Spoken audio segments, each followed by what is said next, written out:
나는 대한민국 예비역병장이다. 안녕하십니까? 1980년대 50 시절 군대 이야기를 나누는 예비역병장입니다. 오늘도 저의 옛날 군대 이야기와 함께 추억여행 떠나시죠. 나의 일병 시절 39번째 이야기.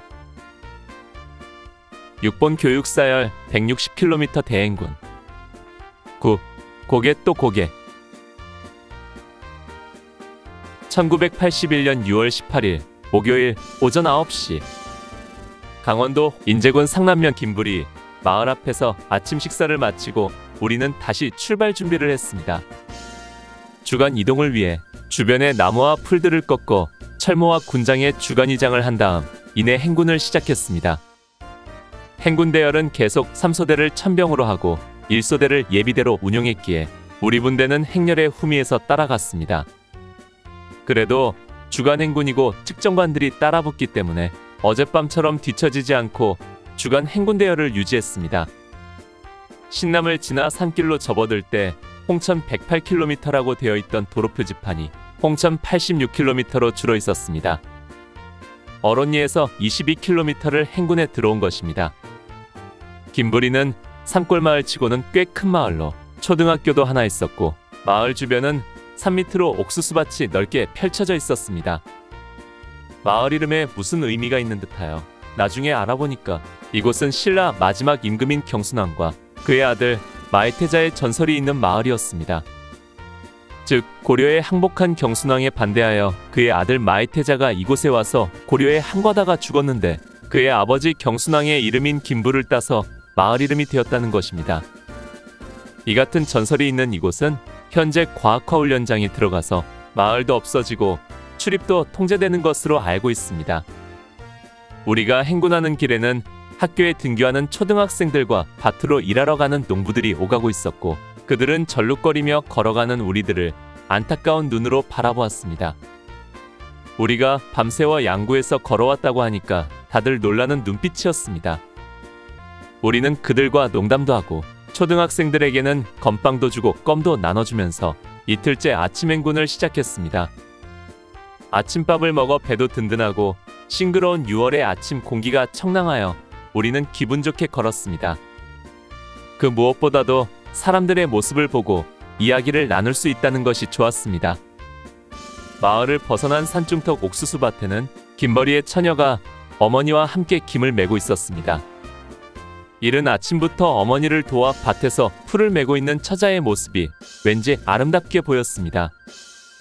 앞서가던 소대에서 몇몇 전우들이 아픈 다리도 아랑곳하지 않고 밭으로 뛰어 들어가더니 그 모녀 앞에서 저라고 인사도 하며 난리였습니다.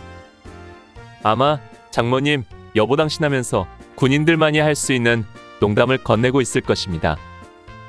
아니, 어쩌면 우리들 마음속에는 저런 처녀를 아내로 맞이하고픈 진솔한 욕망이 있는지도 모릅니다. 예상치 못한 사태에 두모녀는 일손을 놓고 멍하니 있더니 처녀는 곧 몸을 돌려 바퀴퉁이에 있는 집으로 달려들어갔습니다.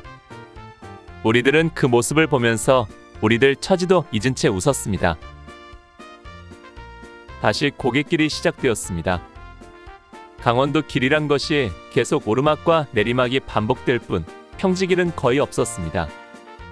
오르막길은 오르느라 힘들었고 내리막길은 내려가느라 힘들었습니다. 이번 고개는 상당히 높았고 물도 귀했습니다. 길 옆에 작은 개울이 있었으나 물이 거의 없는 건천이었습니다. 겨우 졸졸 흐르는 물을 수통에 담았지만 그걸 담느라 본대에서 뒤처져 휴식 시간이 지날 때까지 가파른 고갯길을 뛰어 올라가야 했습니다. 아침 식사를 마친 후라 그런지 중대장은 행군 속도를 무서운 속도로 빼고 있었습니다. 오르막길을 평지와 같은 속도로 어젯밤 처음 출발할 때의 행군 같았습니다. 점차 가열되어 오르는 6월의 태양 아래 우리는 온몸이 땀으로 범벅되었지만 그래도 힘을 내어 열심히 전진했습니다. 중대장도 우리와 거의 같은 군장에 소총을 메고 똑같은 조건에서 행군하고 있었습니다. 강인해 보이는 인상의 중대장이었지만 그 역시 다리를 절룩이며 걸었습니다. 그래도 지휘관의 본분이 있기에 중대의 앞뒤로 다니면서 웃는 얼굴로 우리들 어깨도 두드려주고 농담도 건네면서 격려해 주었습니다. 야간 행군과는 달리 주간 행군은 전우들의 얼굴을 보며 걸을 수 있다는 것이 서로에게 힘이 되었습니다. 때로는 미소로, 때로는 우스갯소리로, 또 힘을 북돋우는 말로 우리는 서로를 위로하며 격려했습니다. 발의 고통은 이제 거의 느껴지지도 않았습니다. 그러나 너나 없이 다리는 모두 절룩거리며 걷고 있었습니다. 이제 우리의 몸은 내 힘과 능력으로 움직이는 것이 아니었습니다. 내 육체로서 느끼는 고통과 고난의 시간은 이미 지나고 오직 정신력으로 모든 것을 감당하고 있는 것이지요. 이마를 흘러내리는 땀들이 입으로 흘러드는데 짠맛이 아니라 소금기가 전혀 없는 맹물이었습니다. 밤새 10수통이 넘는 물을 마셨고 그 물들이 모두 땀으로 빠져나오면서 몸에 있는 염분도 모두 배출된 것입니다. 중대장은 염분을 보충하라고 계속 전달을 내려보냈지만 나는 어젯밤 소금을 먹고 배탈이 났던 것을 생각하여 소금을 먹지 않고 버텼습니다. 다행히 어젯밤 설사를 하고 난 뒤에 뱃속은 안정을 되찾았던 것입니다. 아침 식사 후 첫 휴식은 고개를 넘어 작은 마을이 시작되는 어귀에서 실시되었습니다.